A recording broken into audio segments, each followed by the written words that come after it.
Reclamation of Independence by Thomas Jefferson, Mark Twain, me, Charles Bernard Bartholomew, Seussian Safari Olson, and Dr. Seuss.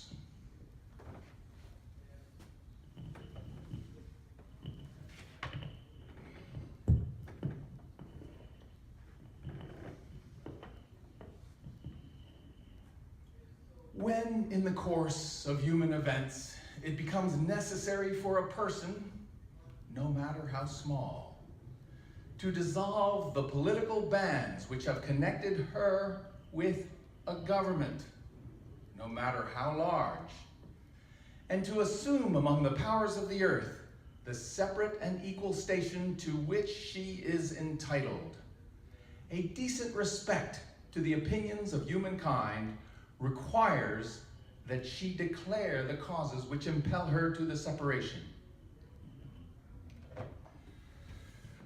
On the faraway island of Salamasand, Yertle the turtle was king of the pond.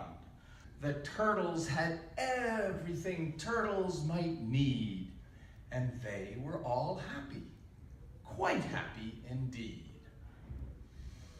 They were until Yertle, the king of them all, decided the kingdom he ruled was too small. If I could sit high, how much greater I'd be. What a king! I'd be ruler of all I could see. He ordered 9 turtles to swim to his stone, and using these turtles, he built a new throne. He made each turtle stand on another one's back, and he piled them all up in a 9-turtle stack. And then Yertle climbed up. He sat down on the pile. What a wonderful view! He could see most a mile. All mine, Yertle cried. Oh, the things I now rule. I'm king of a cow, and I'm king of a mule. And all through that morning, he sat there up high, saying over and over, a great king am I, until long about noon. Then he heard a faint sigh. All humans are equal. What's that? Snapped the king. All humans are endowed with unalienable rights to life, liberty, and the pursuit of happiness. What's that? Snapped the king. Whenever any government becomes destructive of these ends, it is our right to abolish it. What's that? Snapped the king, and he looked down the stack, and he saw at the bottom a turtle named Mac, just a part of his throne. And this plain little turtle looked up, and she said, "Beg your pardon, King Yertle. Prudence indeed will dictate that governments long established should not be abolished for light and transient causes. And accordingly, all experience hath shown that humankind are more disposed to suffer while evils are sufferable, than to right ourselves by abolishing the governments to which we are accustomed. But when a long train of abuses and usurpations, pursuing invariably the same object, evinces a design to reduce us under absolute despotism, it is our right, it is our duty to throw off such government. Such has been my patient sufferance, and such is now my necessity. Hear ye, hear ye. The history of the federal government of the United States of America is a long train of injuries, abuses, and usurpations.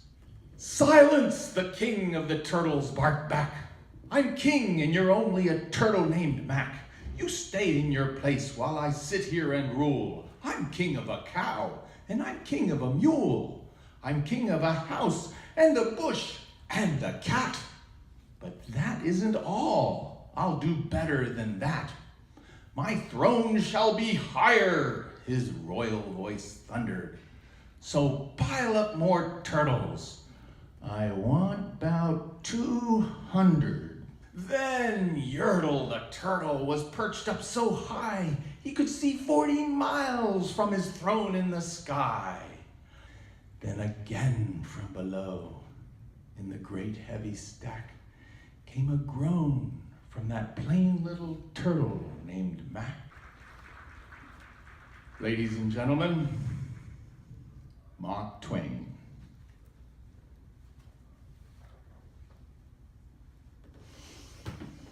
Reports of my death have been greatly exaggerated.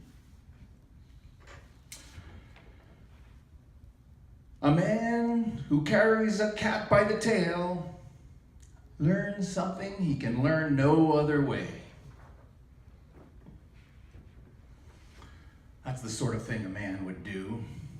Now, women, where would the people of the earth be without our women folk?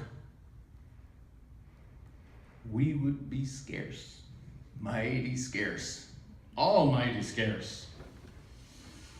But I am here to share how I feel about our federal government, about what our Constitution has created in our land and around the entire globe. Our federal government has become a cowardly, rotten, degraded, mischievous, rotten, and unspeakable nasty nest of dynastic departments, with brainless battalions of bookkeeping, pencil-sharpening strumpets, and whole regiments of ignorant, characterless, chuckle-headed consuls who will, in their own good time, bring destruction upon this broad-shouldered fabric of ours. You hush up your mouth, howled the mighty King Yertle. You've no right to talk to the world's highest turtle. I rule from the clouds, over land, over sea. There's nothing, no, nothing that's higher than me. But while he was shouting, he saw with surprise that the moon of the evening had started to rise up over his head in the darkening skies. What's that? Snorted Yertle. Say, what is that thing that dares to be higher than Yertle the king? I shall not allow it. I'll go higher still. I'll build my throne higher. I can, and I will. I'll call some more turtles. I'll stack 'em to heaven. I need about 5,607. But as Yertle the Turtle King lifted his hand and started to order and give the command, she burped. Therefore, I, a peaceful person, by the authority inherent in peaceful persons everywhere, do solemnly publish and declare that I am, and of right ought to be, a free and independent person. I am absolved from all allegiance to the federal government of the United States of America. All political connection between me and that government is and ought to be totally dissolved.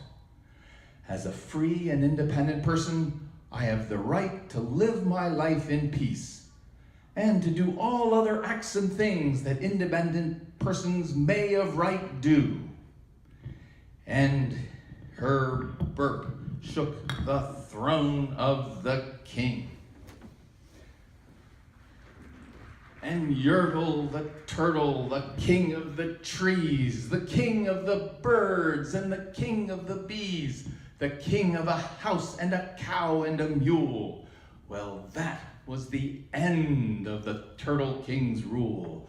For Yertle, the king of all Salamasand, fell off his high throne and fell plunk in the pond. And today the great Yertle, that marvelous he, is king of the mud. That is all he can see. And the turtles, of course,